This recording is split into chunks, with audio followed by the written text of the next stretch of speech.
advising clients across the country. Here he is, your host, J. Christopher Boyd. Back to another episode of Something More with Chris Boyd. I'm Jeff Perry, sitting in for Chris this week. And for this next episode, I'm very happy to have with us one of our financial planners. Jeff Tomaneng is with us. He's a usual guest on the show, and he's back for another episode. Jeff, thanks. Hey, it is good to hear you. And actually, I can see you, but our radio listeners don't know that. Well, it's the two Jeffs. We often confuse people when we're on with our CEO, Chris Boyd, and he's saying Jeff. And if they're confused, you should see us. Indeed. So sometimes we talk over each other, but I think we'll be a little bit better with that on this episode. Jeff, before we start talking about the subject that I want to talk about, I want to remind listeners, I've been neglectful in doing this, that we have some great resources on our website, which is amrfinancial.com. We have financial planning guides that are complimentary. You don't have to be a client. If you are a client, certainly for you too, but they're for anyone who needs a little help, especially on the preparing for retirement. If you go to our website, amrfinancial.com, and at the top, you'll see a bunch of tabs. If you click the resources tab and go to financial planning guides, we have two. We have one called 40 Ways to Spring Clean Your Finances. Yes, it was intended for springtime, but it's applicable anytime. And pay more attention if you're getting close to or in retirement, 10 ways to prepare for your retirement. It's got some great information about in there, get you thinking about issues. The big one for most people, Jeff, is, am I going to outlive my money? How can I spend? All these things that we think about as we prepare or enter or in retirement. It's a great resource. It's free. Download it, look at it, and if we can help you, feel free to reach out to us. You can reach out to us at the website, amrfinancial.com, or at 508-771-8900. Give us a call and we'll be happy to talk to you. Jeff, also on that website, I recently had one of my articles published. It's right on the homepage right now, amrfinancial.com. All of our articles are on our blog that people can go back and read them. But I wanted to have you on because this general subject about goals and how you look at your life and, taking control of your life and all those kind of personal sides. When I want to talk about this subject, I always have you on because I know that you get it. I know that you understand it. This financial plan, all of our financial planners understand it. But I really enjoy my conversations with you on this subject. Some financial planners, in different companies, different organizations, don't even talk about these issues. They are so focused on numbers and, investment portfolios, all things that are important. But how you see the world, which is the title, not the title, but the first line in this article, tells a lot about how you're going to view your money and how you're going to take responsibility for your own future. So thanks for joining us. And how do you view the world, Mr. Jeff T? So let me set it up a little bit better. There's two ways the premise of my article is there's two ways that you view the world. And I go into more detail in the article, so check it out if you'd like. But do you think that things happen to you, meaning you're just sitting there, you're just going through life, and your success in life, your happiness in life, your financial success, your wealth is dependent on circumstances that just come by, like, oh, I happen to get lucky, or, oh, this happened to me. Oh, I don't have any control. Or are you one of those people who say, yes, good things happen to bad people and bad things happen to good people. There is circumstances I can't control in life, but you know what? I have control of a lot, and I'm going to be very intentional and purposeful, and I'm going to make those decisions to live a successful life, live a financially stable life, have a secure retirement. That most of that is on me. How do you view that? Did I set it up right? Do you think that are these two types? I think so. I mean, it's such a broad subject, Mm-hmm. Jeff, that I think the idea of us covering it in 15 or 20 minutes on a radio segment, I think we can only touch on, like, we can only scrape the surface. Um, I think, and I urge our listeners to read the article, read Jeff's blog on our website, AMR Financial. Um, as far as seeing the world, I think it's thinking of it, what is within what Jeff talks about, and is your locus of control. Right. And the term locus of control refers to how much control a person feels they have in their own behavior. And so you can either have an internal or an external locus of control. So I think people with high internal locus of control perceive themselves as having much personal control on their behavior, and then they're more likely to take responsibility for that. For example, okay, I did well on a licensing exam because I studied really hard, as opposed to I didn't do well because I had X amount of things going on in my life. Right. Good example. So, and it's the article also is nice because one thing that you and I talk about on this show is around the serenity prayer and focusing on things that we can control that will better our financial life. So, I like where you go with the article, and I think that's something for our listeners to, if you start there and you can focus on what you can control, then you're more likely to meet not just your financial goals, but your life goals, which is really, in the end, what we want our clients to do is meet their life goals. The financial part is just a part of it. Exactly. And this principle of your locus of control, you can apply, as you're alluding to, you can apply to any part of your life, your career, your personal goals outside of money. But when you're talking about money, money is somewhat math, right? Yes. Financial plan has a lot of math in it, and math doesn't lie. So it's specifically related, or I'm making it specifically related, and I think it's accurate, that you have a great amount of control. For example, if you want to save for retirement, which should be the goal of everyone, right? Everyone's thinking about retirement, whether you're, my son is younger and he's got his 401k at work, and he can't wait to see his next statement. It's exciting to him because he's thinking, wow, look at me, I'm building up money for my retirement. Or it could be someone who's approaching it saying, gee, I know I really have to figure out, can I retire, when I can retire? Or if you're in retirement, you're saying, is my money going to last? Am I able to live the type of lifestyle that I want? So pretty much the retirement question, if you will, the issue of retirement is before all of us, no matter where you are chronologically. But this is something that you really have control over. And even if you're a young family and your budget's not flush with cash, you do have priorities on where you put your dollars. So you can be intentional about it. If you believe that you have an internal locus of control, and that the decisions that you make each and every day with your budget, with working extra, with where you put your money, does have an impact, and you can control it. It really is up to you. And if you don't have that internal locus of control, if for some reason the way you were raised, or just your experiences or inexperiences, and you are stuck in that, it doesn't matter what I do, it's all luck, then you should really spend some time focusing on that and seeking guidance on that, because you do have control. No, none of us have total control. To talk about the extremes of all this, Jeff, none of us have total control. We can be very intentional, purposeful, making all the right decisions. And something, there's a great book about that, when bad things happen to good people. And something bad can happen. We can, become disabled. We can lose a job that we thought was secure. We can have a catastrophic event with, property that we own, or a family issue. All these things are very true.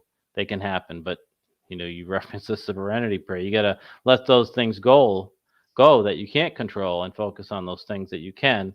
So that was the purpose of the article, to get people maybe who aren't totally internal.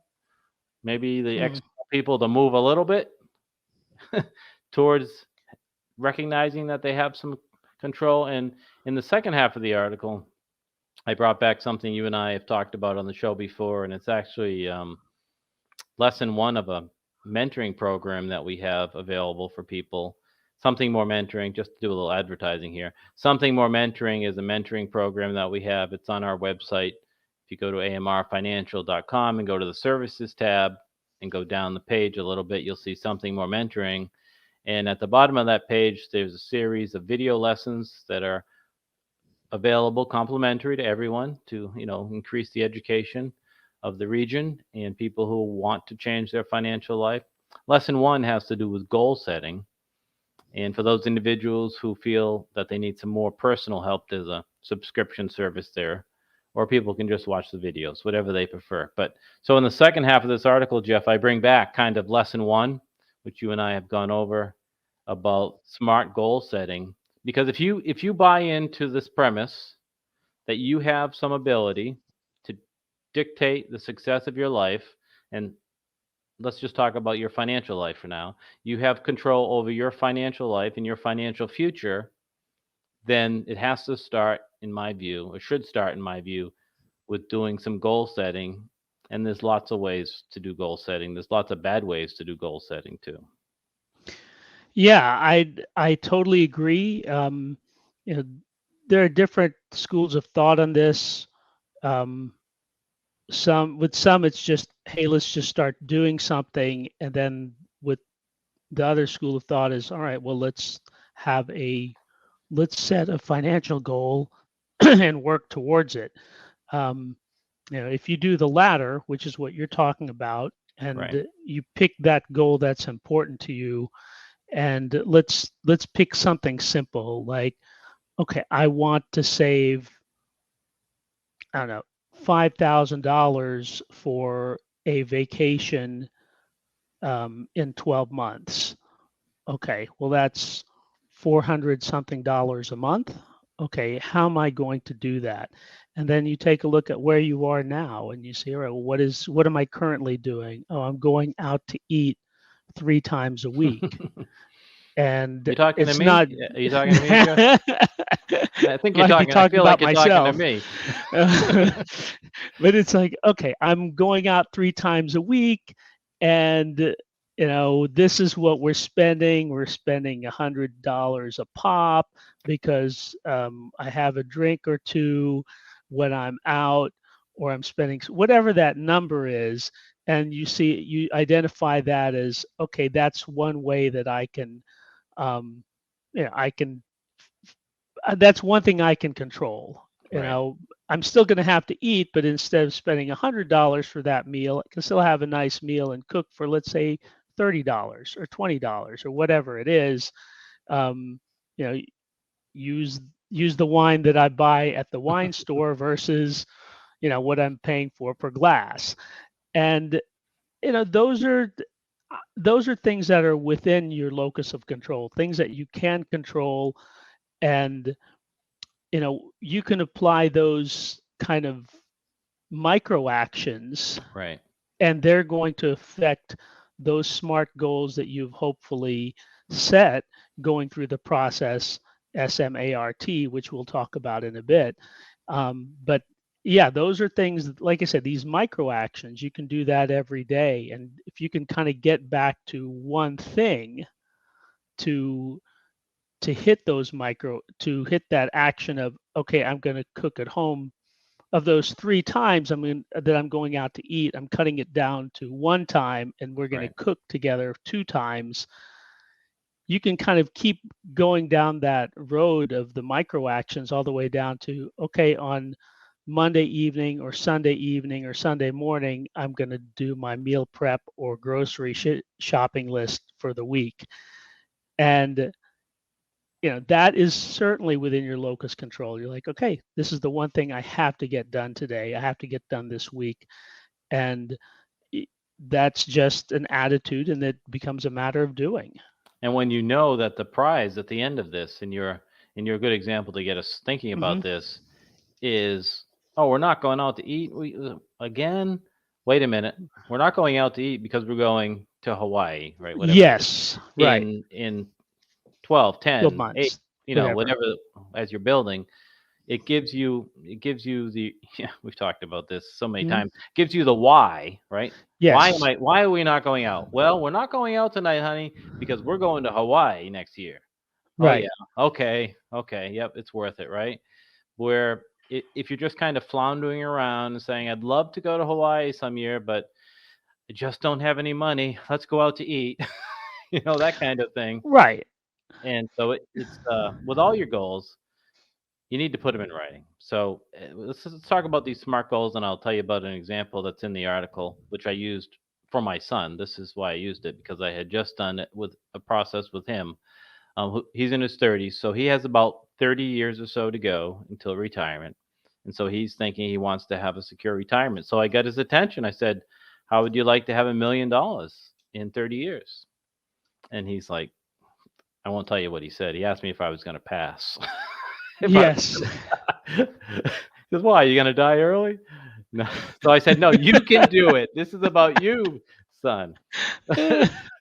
So anyway, so I said, take about 10% of your income, which would be $8,500 annually, 10% in this example that I'm using for the next 30 years. If you put it in a diverse equity portfolio, and you can count on over the years, at least you can project, it's no guarantee, of course, an 8.5% return, and you do this constantly every year out of your paycheck, with the match and whatever you get in your 401k, if you're putting in 10% or $8,500 in this example of your income, that math, do it on your own calculator, equals to a little bit over $1 million. Right. So there you go. So you put that in writing, and you're very specific. These are the SMART goals. S is for specific. You put that very, very specific in your example. I will save this much, this frequency for this time period with this expected return with this goal. And then the M is something that's measurable. You get what you measure. That's like the oldest thing in the business world. So you have to keep track. And if you keep track of this and look at it, whatever is good for you. Every quarter is something that I suggest when you get that 401k statement. If you want to do it annually and track, am I on track? Because if you're not on track, maybe you can make some adjustments. Maybe it's a little bit more. Maybe you're ahead of the game. But you have to measure it. The A is attainable, meaning, can you attain this goal? Is your budget able to handle a 10% of your salary going into retirement savings? That's a question. If you say, I'm going to save 50% of my budget because I want to do something, that may be unrealistic. And I think people, Jeff, get a little bit unrealistic when they're setting these either short or long-term goals, that they overvalue or overemphasize what they are able to do. Do you see that as well? Yeah, I do.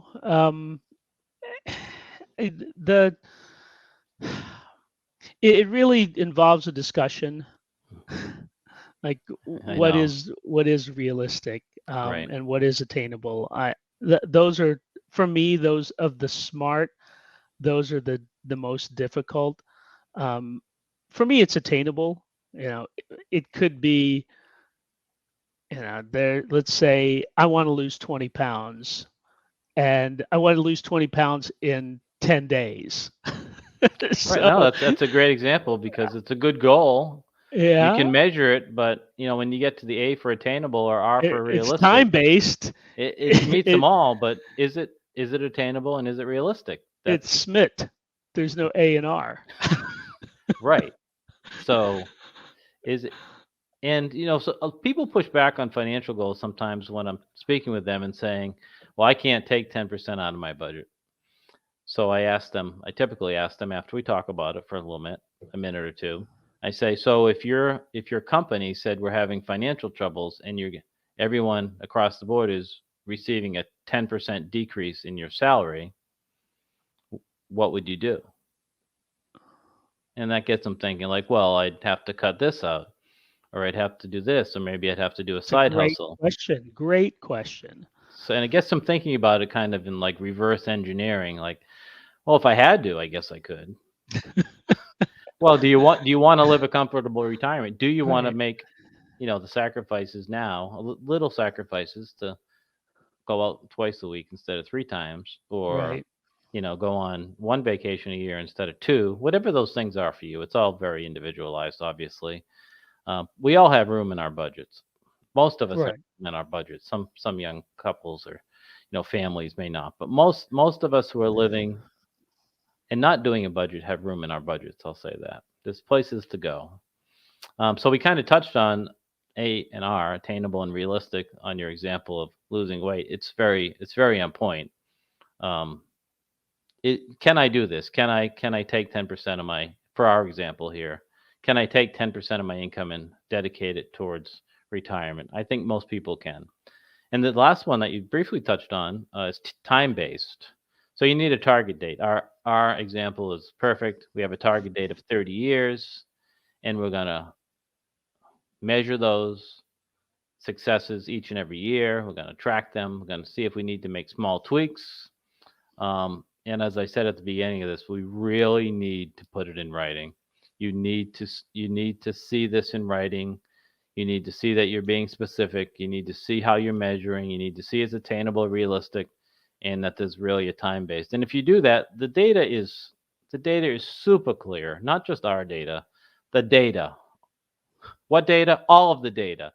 It's very clear that if you use written goals, and that they're specific, measurable, attainable, realistic, and time-based, that you're much more likely, financial goal, health goal, personal goal, you're much more likely to succeed.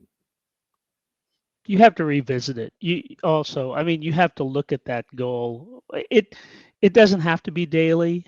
It certainly doesn't have to be hourly, but depending on what that goal is, it has to be periodically. Whether it's once a week, once a month, or it really depends on how far the goal is. Mm-hmm. If you have an infant and you're thinking, I want to fit my kids, build college and graduate school, well, you don't have to look at that every day, but while they're an infant, but you still have to look at it periodically, and maybe that's once a week, maybe it's once a month, maybe it's a couple of times a year.